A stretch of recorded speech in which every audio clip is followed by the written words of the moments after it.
Hey guys, welcome back to this channel. In this video I'll be showing you guys how you can generate bilingual subtitles in CapCut PC. So I have this video here. I'm just going to add in a subtitle. So make sure your audio is on. Go to auto captions. Select your source language. If your language is like your video language is in another language, please choose a different one.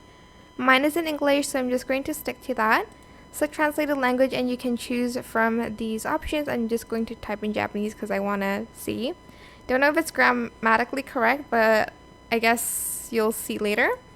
Select generate and it's going to create auto captions for you, and it's going to have like both of the languages. If it's done, as you can see, there's two. So on this one I can like place it on top and this one a little bit up here, and I can also change the like subtitles preset styles, and I could add it to all of them like so. And yeah, that is it. Super simple. I hope this tutorial is helpful for you guys. Don't forget to like, comment, share.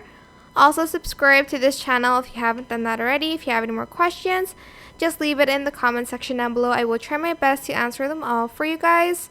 If you found this video helpful, please click the thanks button above the description box down below. Thank you so much for watching. Bye!